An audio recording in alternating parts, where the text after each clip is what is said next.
Today we are going to interview Dr. Naveed Malik, the founding rector of Virtual University of Pakistan, which is the largest university in distance education learning in Pakistan.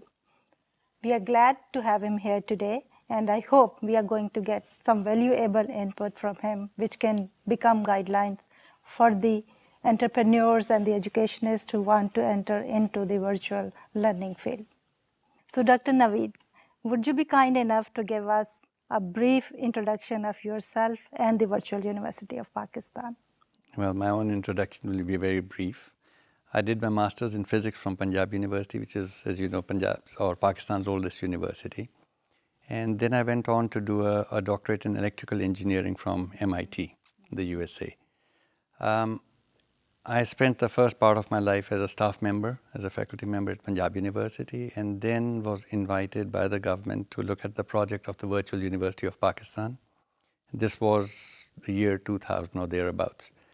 There was a feasibility study done, and as a result of that, it was decided by the government to establish the Virtual University, and I was, in a way, selected to be the founding rector, as well as the project director of the institution. And it's already been 10 years, so we've moved on. Can we have some information about the when you started the university?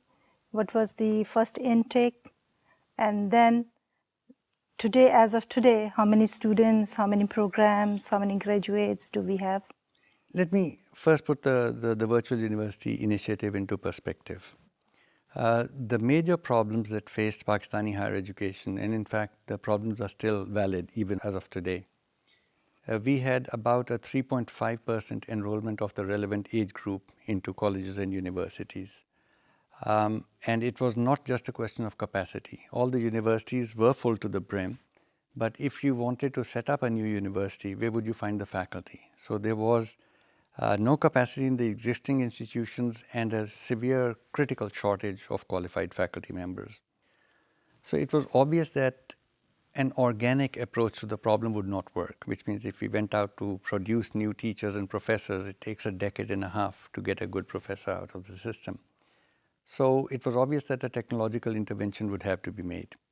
So we looked around, and the idea that came to mind was that if we were to treat Pakistan, the entire country, as a single university, then yes, we did have enough qualified faculty. So if we went to or identified the quality people and requested them to develop courses for the university without stealing them from their parent institutions, because that would do nobody any good, then we could offer these courses using technology while not disturbing the overall scenario. And that was, in essence, the idea of the virtual university, that we would be, because of the shortage of qualified manpower, we would be inviting established names, recognized names, gurus of the fields to come and develop our courses on leave from their institutions if necessary. And then they would go back to the parent institutions, and the teaching and the management of the courses would then be the business of the virtual university. We, in a bit of a rush, we developed the first 4 courses for the BS program in computer science. This happened at the tail end of 2001, and in March 2002, we launched the virtual university, opened our virtual door, so to speak. The outreach at that time was 18 cities, and we had a target of about 500 students as the first enrollment, and that was easily met. In order to provide a presence of the university in those 18 cities, we went into a partnership with the private sector. There were a large number of so-called IT training institutions around the country, and they were now facing difficulties, whatever, but the infrastructure was in place. So we requested them, or rather invited them, to become partners of the university, and for a fraction or a part of the tuition fee that the university collected, they would offer their infrastructure for the students. In those 18 cities, we had 28 partners, and that was it. That's where we started. 500 students, 18 cities, 28 campuses. We call them virtual campuses. A decade later, where are we? We're looking at a student body of about 100,000. We're looking at a physical presence in the form of virtual campuses, whether owned by the university or in collaboration with the private sector, in over 110 cities of the country, and please don't ask me to name them, I would not be able to. And we're talking of more than 200 campuses in those 110 or 115 cities. So the outreach has been quite massive. In addition, we have students who are primarily Pakistani from overseas registering with the virtual university, and we have a participation from over 52 countries. So, wherever there are Pakistani students, now the internet has reached, so they can actually register and actually study for degrees at the virtual university. So that's where we are now. And this is an enormous achievement in less than a decade to have 100,000 virtual students. Obviously, accolades go to you in your leadership and obviously all the staff who work with the Virtual University of Pakistan. Getting back to your PhD program at MIT in Boston, if you can tell us how long were you in Boston and the culture of maybe education at MIT in the United States? Well, you're talking now history, okay? It's been a long time ago. I was there at MIT from 1976 to 81, okay? So more than 30 years ago. And I stayed 5 non-stop years in the United States, so I didn't come home for vacations or things like that. It was a very rewarding and a very enriching experience. And obviously, an education at an institution like MIT becomes a game changer. Okay, it does affect all of your life. Perhaps you don't realize its impact at that time, but now looking back, you can realize that it did change almost every aspect of your life and existence. A colleague of mine who actually was with me at MIT in the early days, but then went on to he did his master's from MIT and went on to do a PhD from another US university. I met him many years later, and we exchanged notes, and I said, look, I'm at a little bit of a loss here because my total exposure to American higher education is that of MIT. That's it. That's my experience. You've been to 2 different universities. Was there a difference? And his answer was quite interesting. He said, look, at MIT, all you need to do is pull up a chair and sit in the corridor. Okay, when you get up 2 hours later, you would have learned something new. Okay, the air at that institution is full of knowledge. Okay, it's full of, let's say, critical thinking, knowledge. It's just dripping everywhere, and you tend to internalize it without even realizing it. At the other US university that shall of course remain unnamed, he said that you had to run after it. Okay, if you did nothing, nothing happened either. Okay, so there was a big difference. So in that sense, I'm a little limited in terms of what my exposure is, but the enriching part of that exposure was that those are the only standards I know. Okay, and that I think has helped even in setting up the virtual university and the way we have been able to develop the institution. Now, you have been an educator throughout your life, and you have undertaken such a massive task of incubating and then operationalizing the Virtual University of Pakistan. And can you just pinpoint or just try to see what is the main motivation behind this successful launch of Virtual University of Pakistan? Well, that requires reflection in terms of an answer to try and isolate any one circumstance or factor. I don't think there is a one sentence answer to this. Many different things have come together. First and foremost, let's look at the design philosophy of the virtual university when we started. This was going to be a distance learning institution. This was going to be an institution based purely on technology. Now, distance learning, not just in Pakistan, but all over the world, has a connotation of not quite being up to par, that somehow the conventional face-to-face classrooms are better. So one of the design principles that went in was, look, we're going to let everybody see inside our classroom. Okay, and that meant that we would broadcast our lecture on free-to-air television and made sure that everybody saw who was teaching, what was the quality of the content, who was being addressed, and so on. Another, let's say, design factor, but that is more to do with academics and the psychological makeup of the student, was how we developed the design of the lectures.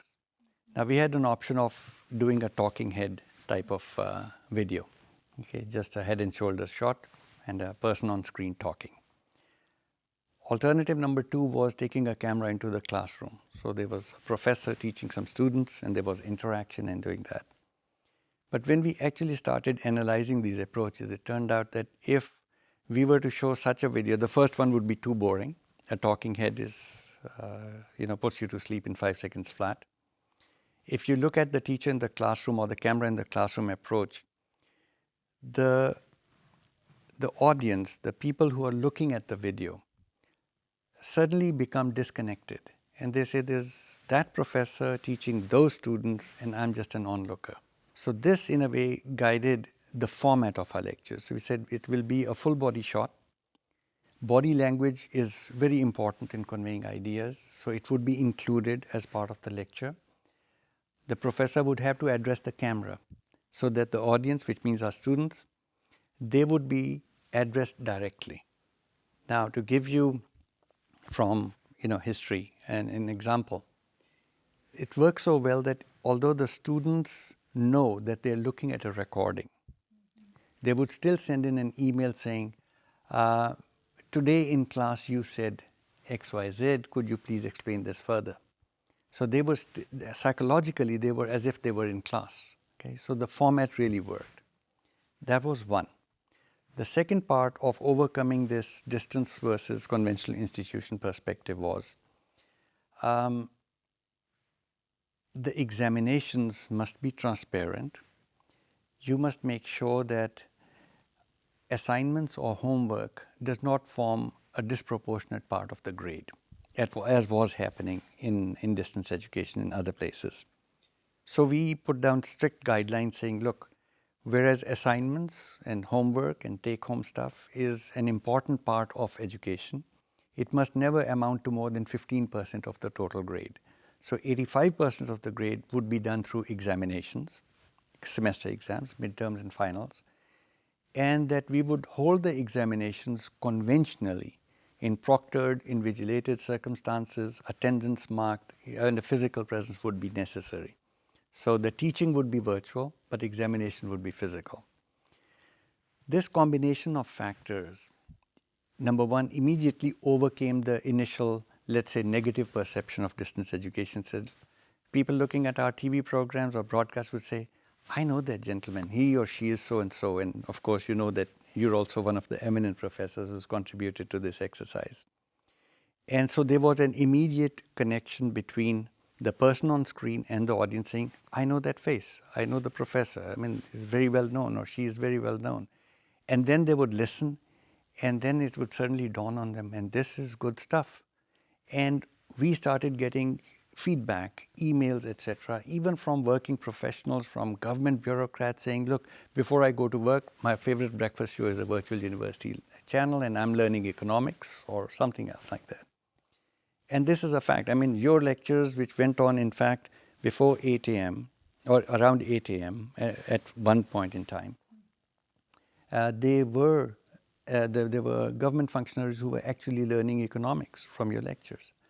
So that initial impact, and I call it the new face of distance education, that overcame all the negative connotations of distance versus conventional or face-to-face education.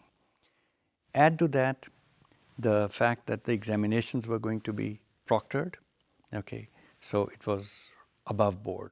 Number three, we made sure that we never ever watered down the effort it took to graduate from virtual university. So it was a serious, and that's where the MIT influence comes in.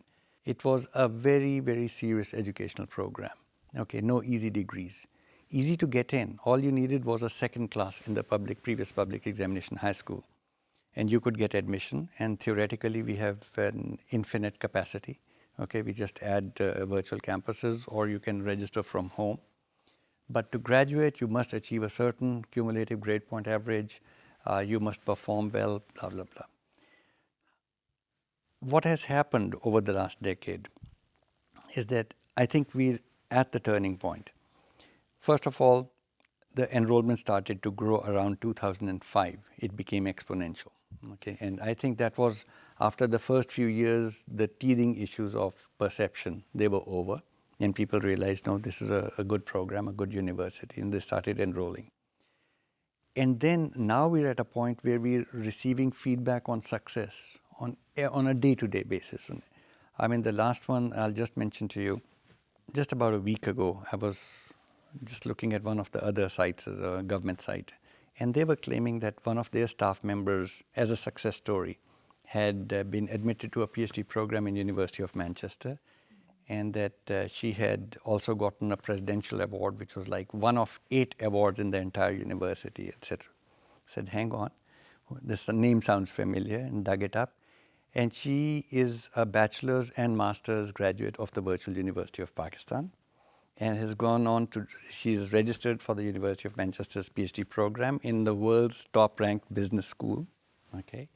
And she's gotten a presidential award. This is what a virtual university graduate is capable of doing. Top technology companies are hiring our graduates. So now it is really, number one, everybody knows about it, okay? We are bad marketers. We are good educators, I think, but we're really bad at marketing our efforts. But now it has become, known, and you want a good education at very, very affordable rates. You can come and join the virtual university. It is great to see that graduates of Virtual University of Pakistan are in 52 different countries and also being accepted in top universities around the world in PhD programs. Having said that, it's not easy, obviously, to go into new territory that didn't exist before. So as a visionary, you had to come up with the operationalization of the virtual university.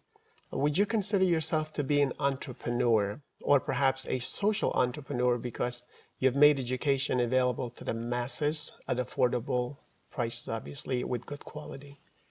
I think by definition, if one says that an entrepreneur takes risks, I would say the only risk I was taking, since the virtual university is a public sector institution, the risk that I was taking would be with my own reputation.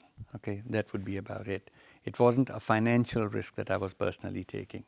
But having said that, I think that, yes, many of the challenges that we encountered on the way were tackled and overcome with a very entrepreneurial bent of mind. I mean, it was a straightforward, almost a business question at every step of the way, and you found innovative solutions. I mean, the idea of opening your doors to what? Okay, so we said, we launched an advertisement in the newspaper inviting IT institutions to register as virtual campuses. They didn't know what they were getting into. We didn't know what we were getting into, but the model was clear, how it's going to work. So we put down a set of services that were required. And if you were able to do this, we would inspect and verify, and then we would declare you as a partner. Just an example of a problem that was tackled and overcome. Examinations was the other major issue, since we were going to be a national institution, even overseas, as you've mentioned. At that time, it was purely a national problem. How do you conduct a free and, or rather, a fair assessment of the students across the country, where you have issues of, let's say, power supplies, okay, question paper that you try to disseminate across the country, and it reaches early at one place and late at another place, so you have the sanctity of the examination being challenged. So initially we started on paper, and then looking at the problem, we evolved it into an electronic examination system. And then as the university grew, the next problem was the examinations, and these were semester exams. They were taking too much time, okay? And the examinations were taking 3 weeks and almost a month to conduct. And a midterm exam, which takes a month, it's impossible to manage.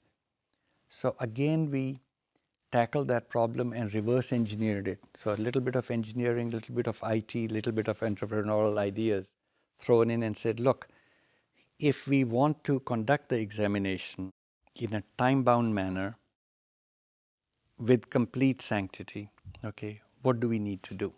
So the first thing was the examination hall. We have a capacity of, let's say, 100 computers. I don't want the computers lying empty. Okay, so I need to fill up the hall in every exam session. That's why That's how we could time limit it. Okay, but if you try to do that, how do you make an exam schedule that fits everybody's preferences? You can't. The answer is a simple one. You just cannot do that. So what do? You allow the students to register for their own exam at their preference, your choice of date and time. We give them a time window, of course. But if they were to do that, and I was taking English 101 on Monday morning, and you decided to take English 101 on Tuesday evening, what about question papers? Well, obviously, they would need to be different. So we kept on reverse engineering the problem till we came to a point that each and every question paper across the board needed to be distinct. Okay, and that meant that you had to have a question bank approach. You couldn't really create 100,000 question papers or thereabouts. So now we announce before the exams, before each midterm and final exam, we invite the students to create their own exam schedules, which we call a date sheet. They go in, they log in on a first come, first served basis. They choose the city, they choose the center in which they're going to appear, and then they actually choose the sessions in which they're appearing for each subject that they're carrying for that semester. And they get a printout of their schedule and they go in, and that's their entrance slip. In the meantime, the system goes to work. The academic staff who's managing the course is going to provide parameters to the system. I need an exam of 2 hours duration, having 10 multiple choice questions, 3 short essays, some long essay questions, etc. And the system goes to work. Obviously, it's all electronic. Our system knows exactly who's registered for what, so we have counts available. And it generates the required number of question papers and allocates them to the right centers. And the exam, in a way, magically gets conducted. And it's with complete secrecy. And the grading exercise itself is tackled in a very innovative fashion. So yes, if you equate the entrepreneurial part to innovation, we've been constantly innovating. Okay. Right. And it is a really great example of an entrepreneur and perhaps a social entrepreneur. And it is amazing to see that 10, 20, 100 students could be taking an exam online, but they appear at one of the centers where they're ID'd. They're basically seen as the person who's taken the exam with their IDs, a photo ID, etc. And then they take the exam online. But the 100 or 200 students taking the exam at the same time, each of them would have an individual exam catered to them. So 2 exams are not necessarily the same. That is absolutely correct. And there was and this is now bringing it back to Pakistani culture, okay? Traditionally, when we become self-critical and overly self-critical at times, we start thinking that we can't do anything right and the people are bad and the students are bad, everybody's thinking wrong. When we introduced this examination system, the only feedback that we got from the students was, hey, this is fantastic, now nobody can cheat, okay? Because even on a conventional paper-based exam, students sitting side by side can you whisper the answer to question 3C? And it happens. This way, you can have 2 people doing the same course sitting side by side and they've got a different question paper. So the students were the happiest community. And since then, believe it or not, there was initially a little bit of noise, almost down in the noise levels, in fact, which said, I received a more difficult question paper than my other colleagues. And he says that he or she received an easier paper. And my answer was, ask them, they are saying exactly the same thing. Okay? And that noise has completely disappeared. So everybody's taken this for granted. It's going to be a tough exam. We have to prepare. Okay? And the other nice thing with the virtual university approach, of course, is that every course is always completely covered every term in terms of syllabus and number of lectures, etc. So the examination and assessment also covers the entire spectrum. You can't do selective study and get out of it. Now, you are into it now, and the students, they are enjoying the courses. But if there is somebody who is external to the virtual campus and would like to know that if I get into virtual university, what will be the mode? Like, you will be broadcasting through the TV, and is there something else to help that student out to learn more and cover more stuff? Okay, actually, the most visible part of the virtual university are the video lectures. I normally refer to them as the tip of the iceberg. Every student who's registered at the university gets an account onto the learning management system. That is custom tailored software that we've developed ourselves, but it's not substantially different from other LMSs that are around like Moodle and things like that. Within the learning management system, for each course, there is, of course, written material, additional links that you can look up associated with each lecture of the course, which can be viewed from within the LMS. You don't look at it on TV anymore. You do it over the internet. You can ask questions, and our tutors would respond, typically within an hour during office hours or the first thing in the morning if you happen to ask a question at midnight. The LMS, of course, works 24 hours. So the number of additional resources is huge. There are a few innovative things that we did even in the design of the LMS. We looked at a commercial product when we started, and that had the concept of a threaded discussion.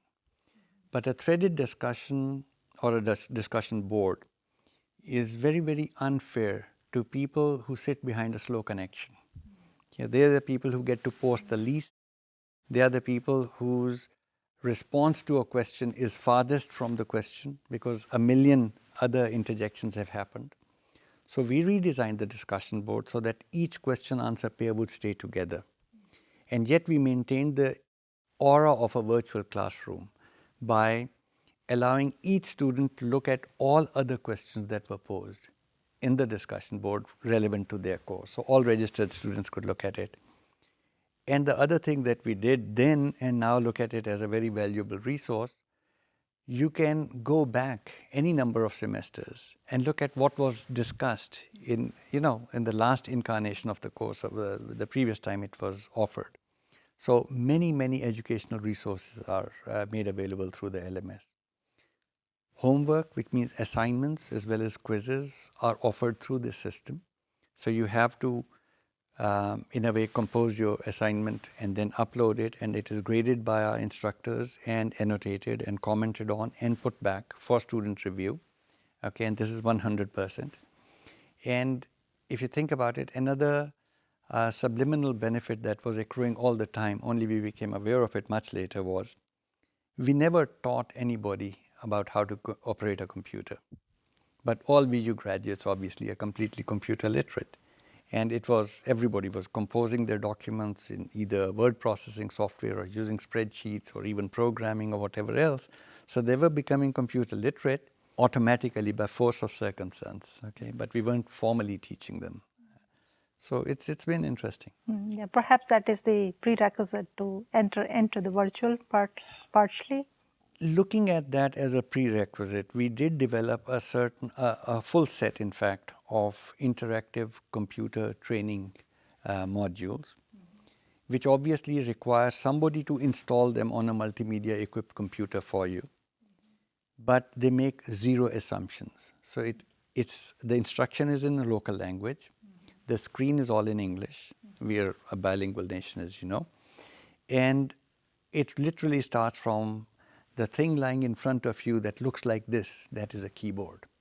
Okay? And the thing lying next to that is a mouse. That's the level where it starts from.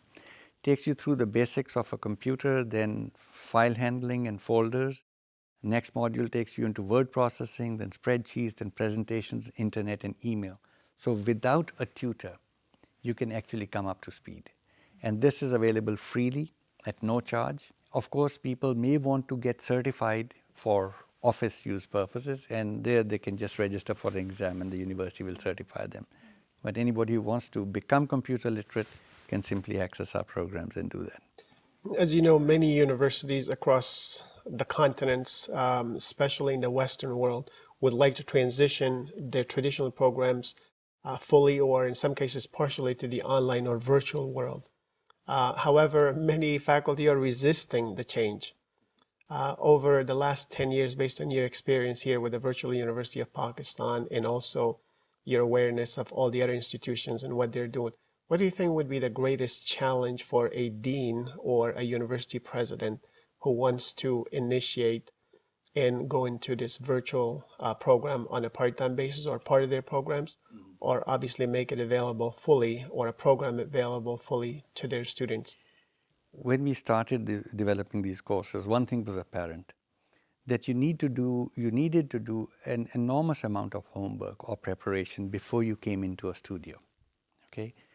There was no class audience available. There were no students in front of you. You didn't get feedback either through body language or eye language, if I may use the word. So you had to pace yourself. You had to make sure that you covered everything. You repeated it enough times. You gave adequate examples all on your own. Okay, so the amount of what I call homework, or let's say research, ordering of thoughts, even writing a script for your lecture that went in, meant that it is a much more difficult task to develop a course for the virtual world as compared to teaching in a conventional classroom. If you look at MIT's original OCW offerings, they are simply a recording of a class. And in fact, all of OCW is a class recording. That is quite different. Okay? That is what you do normally. And faculty, by and large, do not have much of a resistance against doing that. But as I mentioned earlier, the impact on the potential audience is quite different.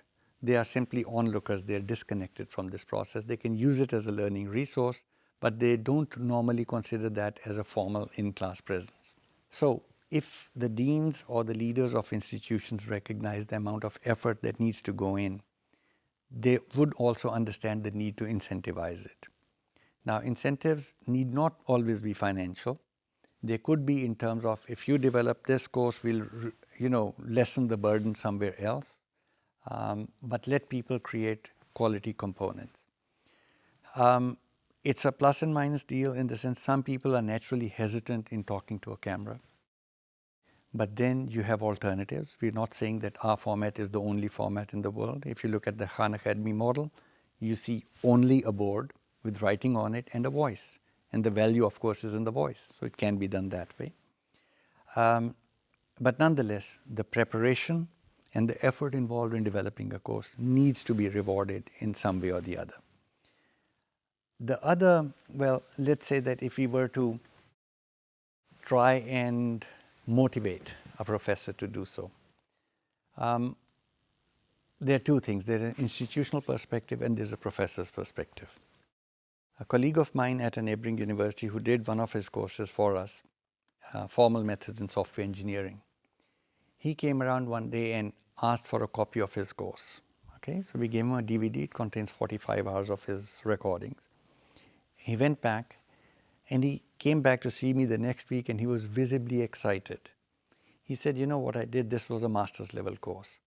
I gave a copy of the DVD to all of my students, 7 or 10, it's a small class, graduate class, and gave them a lecture listening schedule. And they said, you go and you listen to my lectures at this schedule, and Thursday afternoons, let's say 3 p.m. onwards, I'm available in my office for discussion. Okay. Now, what happens is that what happened with him, and that in fact is, I think, now the wisdom that we are accumulating.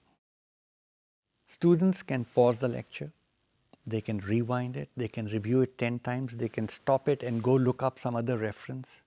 So when they come to discuss a point with the professor, okay, the discussion is at a far higher level than an ordinary in-class discussion which says, sorry, professor, I didn't quite get that.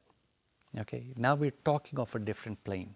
So people who are really into education, they would prefer this, that the students have done their homework, their studies, etc., and then come in to clarify only certain points, okay, and not requiring regurgitating of all the mundane stuff.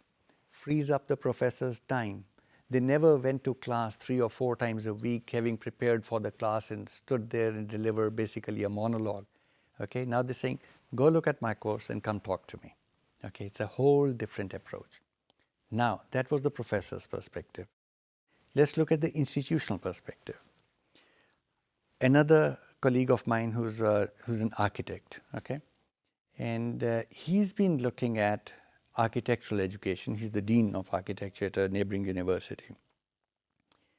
And he was of the opinion that he's a very senior person and very well regarded in the profession. He was talking in terms of, I think the best architectural education is delivered in the studio, not in the classroom. Okay?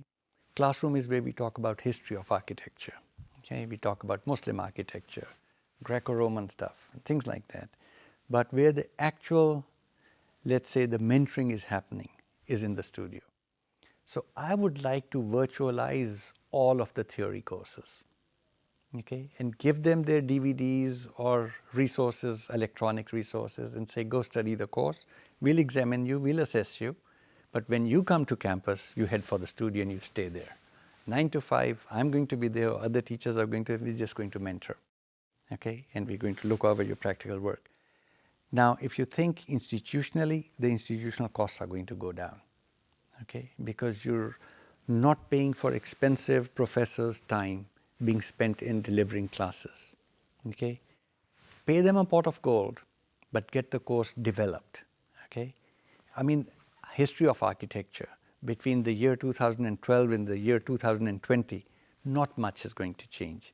Modern topics can always be added on, okay. But when we're talking history, we're talking history. Okay, so they're relatively slow changing courses. They can all be taken into the virtual world, and say all of the courses that are current in nature, require discussion, etc., can be kept, in the real world. And that, I think, is an institutional plus. Great, and it certainly is. Obviously, administrators will be happy to see that you can reduce your cost and increase the learning for students at the same time. This enriches, obviously, the experience of the student with the faculty and the faculty with the student. And it brings me to another point. We know of the theory of Pygmalion effect or self-fulfilling prophecy, where if a professor expects more from students, he or she is going to get more. Students will be more successful. So the biases of the faculty enter into the learning of the student.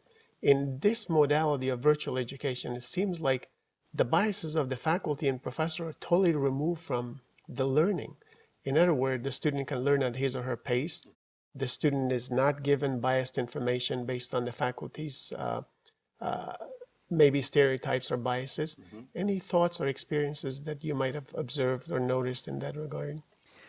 Well, first of all, the deeper biases are going to be part of the course, okay, deeper perspectives, let's say, because that's how we would even record, okay, so we can't really say that the system is going to eliminate all of that. Nonetheless, the individual likes and dislikes, they do disappear in the system. Interestingly, we are actually thinking of, in a way, raising the curtain and letting the student know who you're interacting with. Okay, so we may be, in fact, bringing them back into a face-to-face environment, but in a virtual face-to-face environment. Whether we do or not remains to be seen, but it is part of the let's say, the learning psychology that we're looking at. Okay, what makes it more comfortable for the students to learn. We do have challenges in terms of the comprehension abilities of the students of the written word, especially since the written word is almost entirely in English. It's entirely in English. So if they don't understand something, how do they ask questions? If they are weak in the English language, can they even ask a question correctly, or can they comprehend the answer? So we're looking at alternatives, whether it's audio, okay, using local language support. But that implies that we are going to open channels, which so far we have kept closed. Obviously, as an institution, the objective would be to raise the level of learning. Okay, so it is to do with problems of learning and teaching, okay, and psychological problems as well. So the objective of the institution would be to be able to raise the level. As a distance education institution, the one thing that we are painfully aware of is students have to bring their own motivation with them. We cannot, or it's very difficult to motivate at a distance. Okay, but students, and that is an interesting comment, the correlation between the students' achievements at the virtual university with their previous academic record is not perfect.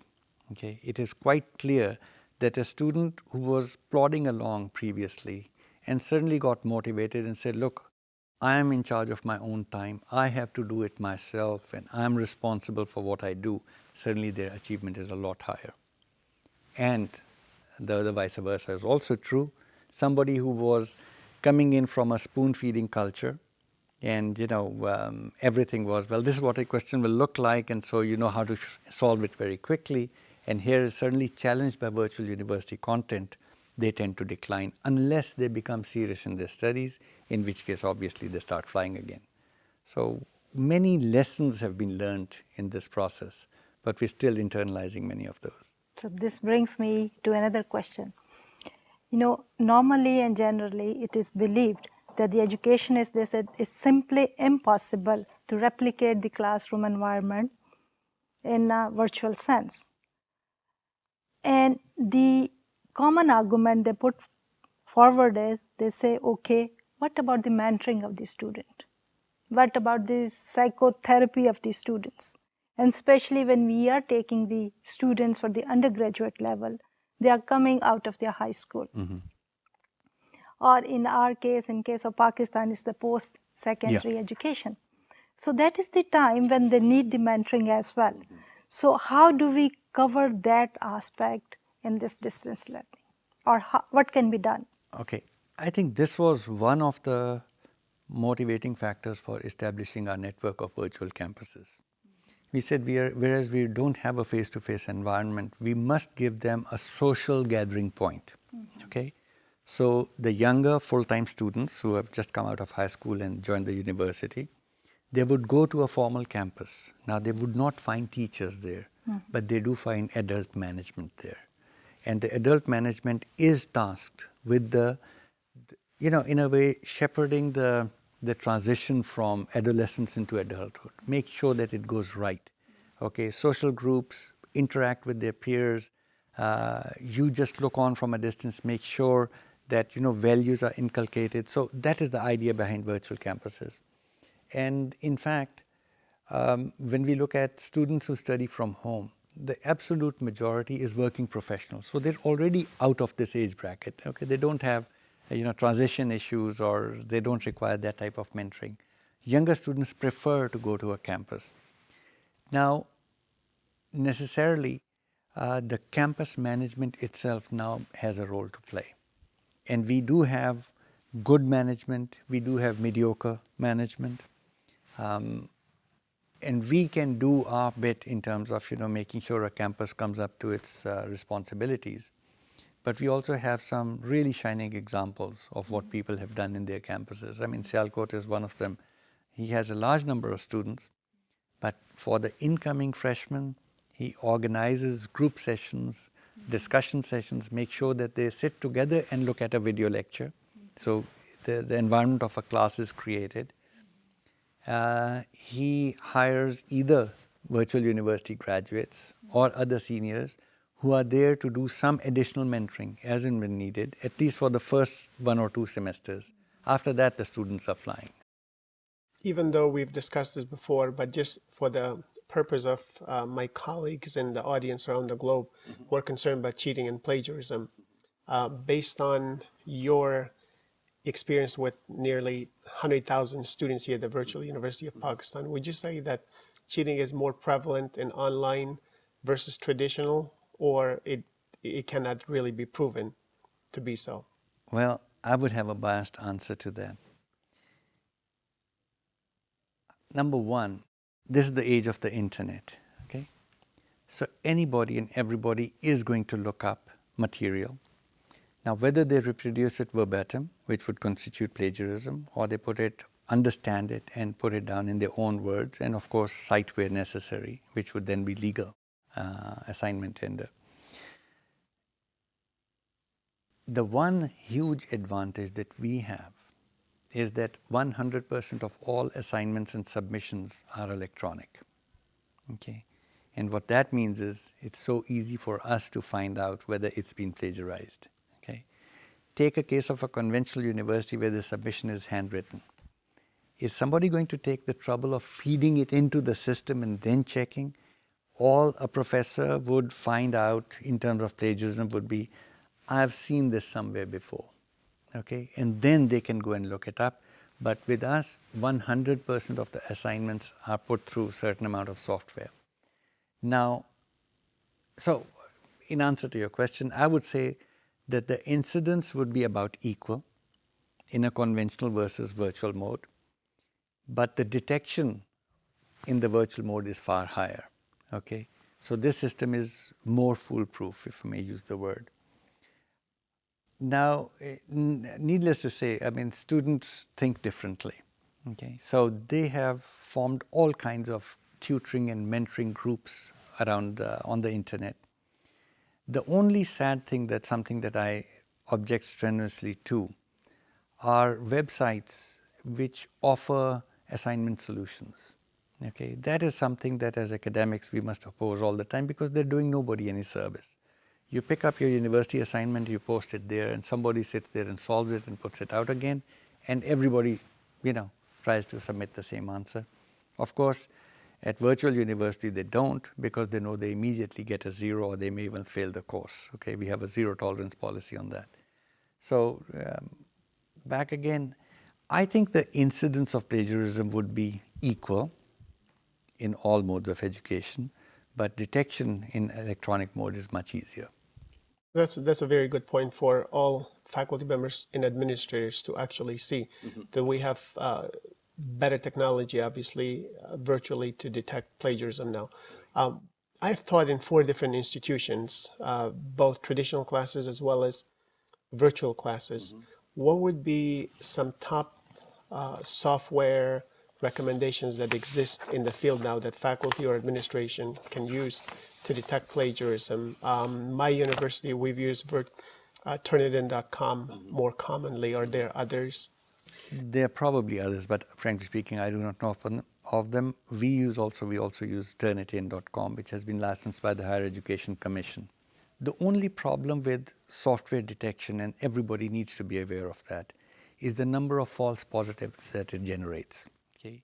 You do not want to accuse a student of plagiarism when actually they were innocent.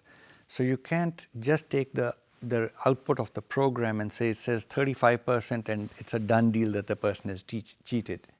It's not a done deal at all. Okay, so that's the software, in other words, is still not perfect, and you do need human oversight in that software. So I'm very sensitive to making false accusations. So I make sure that all of our faculty looks at the analysis and then goes over and says, yeah, but this is such a common phrase that anybody would use it, and it's not classified, and then try to interpret the results.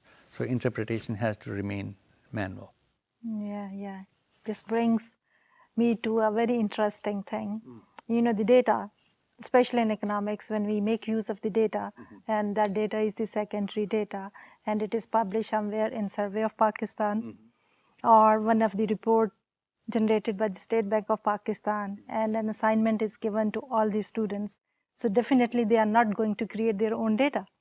So they borrowed the data from these sources that they reported in their assignment, and when it comes to the Turnitin, it says, okay, this much is like 30% plagiarism. Yeah. So I think this is what you are pointing out too, that we need to look at the report and see what is being pointed out as being Absolutely. the plagiarism Absolutely. type thing. In fact, you're exactly right. There are 2 types that I've looked at. The first one is very, very common use phrases. Okay, Turnitin will always highlight them as saying that copied from somewhere. Yeah. The other part is exactly this, that properly cited secondary data will still be highlighted by the software as being copied from a source. So unless you look inside, you won't know whether this was plagiarism or a perfectly legal citation. It's a good point to start. Okay, let's put it that way. Yeah. Since the virtual university is offering courses the undergraduate level and the graduate levels. And in most of the developed countries and some of the developing countries as well, where the government is not supporting the institution, the education is becoming very expensive. If you look at the Virtual University of Pakistan, would you like to apprise the audience where does this virtual university stand in terms of charging to the students for the graduate level courses? Graduate level courses, okay. We've started charging by the credit hour recently.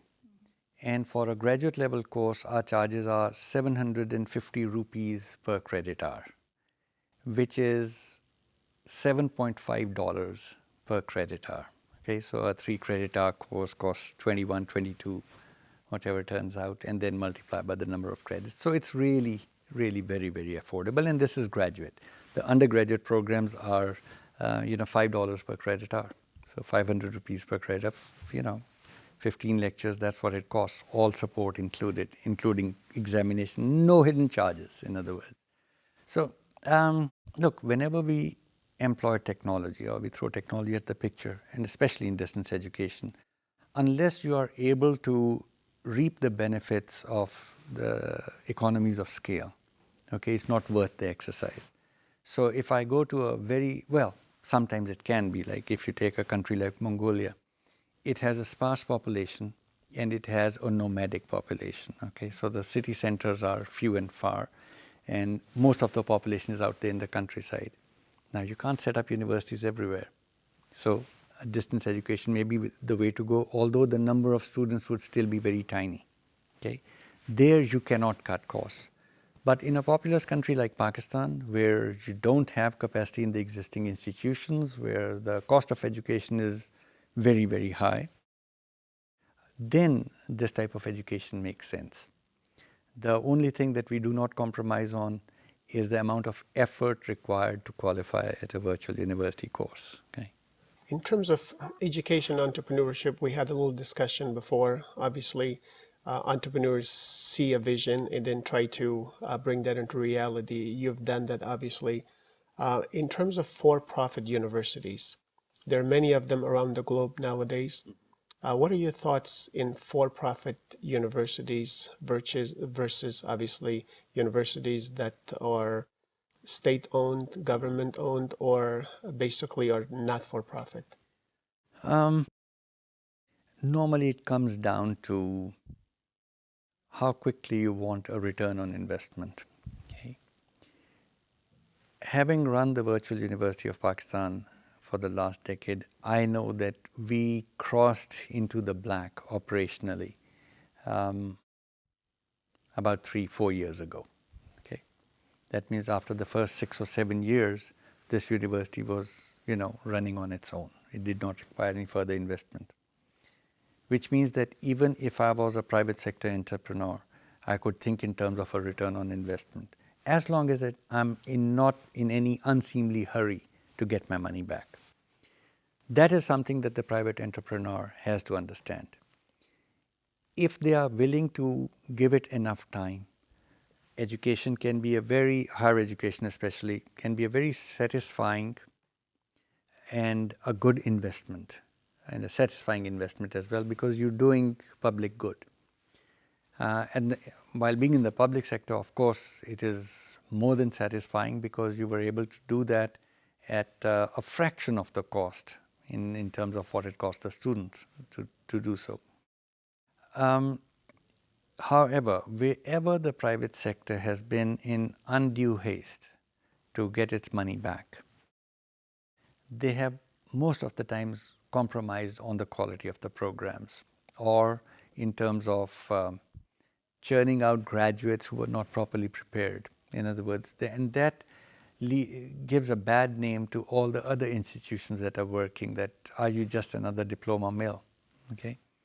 Now, when we analyze our own performance, it was interesting to find out that the passing percentage at the virtual university, which is a distance education institution, is no different as compared to the Punjab University, which is public sector, very conventional. So typically our passing rate is about 30 to 35%, clean pass first time through, which is not the case for a conventional private sector university.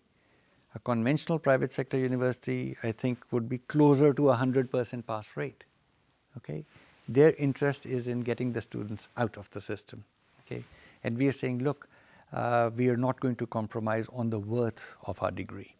So we are going to do the proper assessment and make sure you've achieved what we wanted you to achieve, and then you can graduate. So there's a little difference in perspective. Okay, so but nonetheless, I'll insist that it can be worthwhile if you're willing to, have a slightly slower return on your investment. You have been through the conventional education system as an educator. during your stay at Punjab University. Now you are at the virtual university from last 1 decade, and you have traveled around the world. You must have been observing the trend in the virtual education, distance learning. And as an entrepreneur, we can say that you are a social entrepreneur as well. You entered into this big kind of venture. So, sitting today here and trying to foresee the trends in virtual and the distance education, what do you see is going to happen 2 decades to come? Ooh, 2 decades is a huge time ahead. Um, it's an interesting question. What I've noticed, and sometimes we feel that perhaps the virtual university may even have influenced the way things are happening around the globe. Many things happened almost simultaneously across the globe. Video has certainly found its way back in to distance education. Initially, it started with the Open University UK, and then video was out, and it was all e-content and clicks and links, etc., and hypertext. And we said it's not going to work, and we put in a concept of video lectures, and suddenly video lectures have sprouted all over the globe. From a virtual perspective, you would be aware of two major initiatives happening in the United States. One is the West Coast Initiative, which is Coursera, and the other one started with MIT and Harvard, which is edX, and now includes University of California, Berkeley, I believe. Now they're actually going virtual courses, recorded videos, learning support, feedback, collaborative work over the internet. So the world of education as we know it is about to change, at least in the higher education scenario. The interesting thing is that both the edX and the Coursera initiatives don't really have a business model yet. Okay? If you were to charge conventional fees for a course offered at a distance, immediately the students say, why should I pay this? Then I'd rather go to a conventional university and study there if there's capacity. Of course, in the United States, there's no such challenge. But the convenience and the quality that, let's say, the virtualization, if I may use the word, of higher education brings to the table is something that should not be dismissed outright. So I have a feeling that even conventional institutions like MIT, Harvard, etc., may be evolving into some kind of a blended mode. Okay, the example that I gave you of this professor from FAST, whereas he handed out the video lectures on electronic devices and then had discussion sessions, has already been practiced at MIT. A professor already did that. He put his courses, his lectures on the campus network and declared office hours for discussions. So these types of approaches and ideas are constantly happening. There are, of course, let's say, classroom practitioners, and you attend that course and you never forget it all your life. Okay, I mean, Professor Walter Lewin at MIT is one of them. But that's not the norm. The norm is a guy on the podium droning on and putting half the audience to sleep and then issuing an assignment at the end. So everybody is not a classroom performer.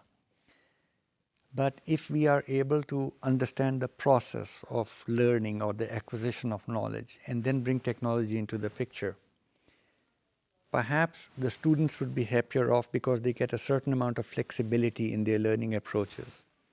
The professors are better off because they have time at their hands to pursue more creative stuff rather than plodding through a lecture. And the institutions should be happier because they're doing things more cost effectively. So although 2 decades is too long a future to predict, I do have a feeling that the world of, at least of higher education as we know it, is about to change. Everybody is getting onto the bandwagon. Okay, there are initiatives here that we at the virtual university, for example, my personal interest is now evolving towards the K-12 part. Okay, we've been always aware that the high school graduate is not quite a university student. And our approaches there need some intervention. So we're looking again at technology, what we can do there. So perhaps it's K through 20 or whatever that's going to change. Okay? So major things are going to happen. One question I had was, you have students from 52 different countries. Obviously, when they're taking exams, they have to come to some center physically. Now, how do they make it here? What is the requirement? The overseas students, number one, they are of Pakistani origin, as I mentioned earlier, because our lectures are at the moment bilingual. So they're English and Urdu mix, so people who can understand those lectures can work. For the overseas students, they take their exam online. They take their exam in a similar fashion through a date sheet that they make up, but they are proctored on a one-to-one basis. Okay, so they don't come to a center. They sit in their own environment. They have a webcam. They show us the environment. Okay, who's in the room, what the room looks like, what is the furniture, furnishings, whatever. They look into the camera to mark the attendance so we can know that this is the right student who's sitting there. And then it's not a webcam mounted on the screen. It's a webcam that has to be external, has to show us the student, his or her hands, and the computer screen. Then there's a special piece of software that's running on their computers, which we are monitoring from here. So we can do screen captures. We can see exactly what process is running in that computer, okay? What mouse has been clicked, where it has happened, etc. So it is an individually proctored examination.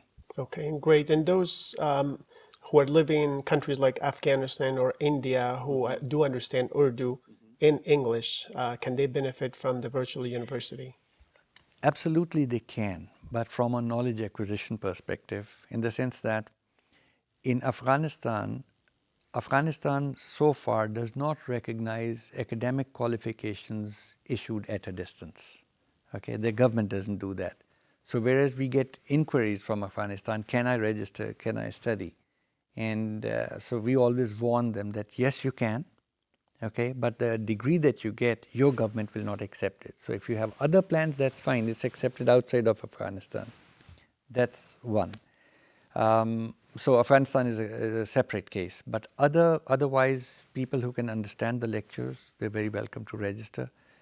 When we get the case of a foreign student who wants to register and study at the virtual university, we may have to then put in certain other rules and regulations that we've not had to do so far. Okay. Okay. Now, coming to the virtual education and business, there are certain courses in which, like the case studies, discussion, group discussions, and role playing is there.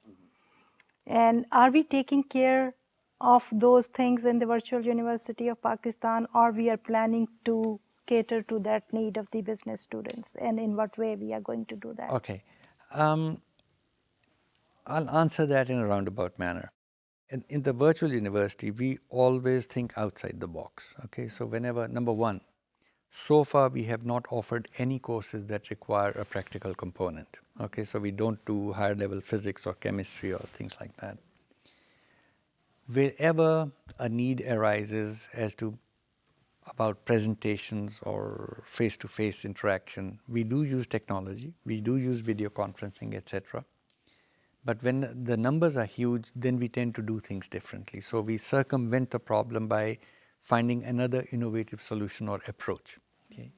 And there are many things that we do which are not done at a conventional institution, and there are many things that are done at a conventional institution which are not possible to do at the virtual university. What we can do and do is things like, if you wanted to have a social science questionnaire implemented all over Pakistan, the VU turnaround time would be about 3 days. You've covered 110 cities, you've got students everywhere, they can capture data and they can digitize it for you, and 3 days later you sit and do high-level analyses. So we do things differently. No, my question was regarding there are certain courses. That's your perspective. I said we think outside the box. Yeah. Okay? Yeah. So in your perspective, yes, there are certain things that you would do in a conventional institution. Role playing, you said. Right. No, we do not do role playing. Okay? If we did role playing, like what we do, for example, if a course requires a presentation, would be record a presentation and upload it. Okay? And then we would review it and comment on it. But it's not a real-time presentation that the rest of the class is watching. Okay? So we have to do things differently. Yeah, we are partially doing that. Yeah. Okay. Thank Regarding the graduates of the virtual university, is there a mechanism or a process where the university is tracking how successful the graduates are in the work world, whether it's private sector or public sector? Well, we've tried hard to set up our alumni association and keep track, but frankly speaking, the results are not yet there. Okay, we have anecdotal experience where students write in and saying how good they're doing, or graduates write in and tell us. About 50%, roughly 50% of our enrollment is working professionals. Now, working professionals do not, contribute to this figure because they're already on job, and unless they tell us that, look, due to this education, I've got a promotion, or now I'm earning more, okay, we would not find out. We're trying to promote the concept of the alumni association. Obviously, it's in the virtual world, where people keep their profiles updated, and then anonymously we can, in a way, analyze the data and see what is happening to that population. But from a market feedback perspective, some things, obviously many things are anecdotal, but so we don't have a formal analysis, but things like a chance meeting with a software house, okay, at one of the expos over here. He said, oh, you so-and-so from the virtual university? I said, yes. I just wanted to let you know that, we hire only virtual university graduates. And said, why do you do that? There are other excellent computer science and IT schools around town. He said, there's a difference. I work, or my company works as an outsourcing company. So we accept orders from overseas, and our staff has to, fulfill the work or do the work. Virtual university graduates work on their own. You give them a problem, and they look at it, and they go off, and they know how to analyze it, find the resources, learn, solve, and put it up. Every other institution says, okay, so who's going to guide me how to do this? Okay, so there is something built into the process. Okay, this is not something that we planned. We thought that a successful graduate would have a profile like this, but this was a market feedback saying only virtual university for us. Okay, Sialkot itself as a city is a big, big success story for virtual university. You go there, whether it's a software house, whether it is business graduates employed by the industry, it is an industrial town. These kids have made their mark. It's an established name. People come looking. Okay? And so, we're happy with what's happening. Okay? But answer to your original question, no, our formal mechanism for tracking our graduates hasn't really taken off yet. Okay, working professionals are simply too busy to fill out a form. Now, when you initiated the idea of virtual university, definitely you needed the blessing of the government as well.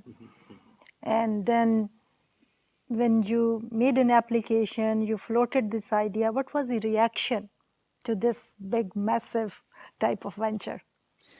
Okay, this is going back in history a little bit.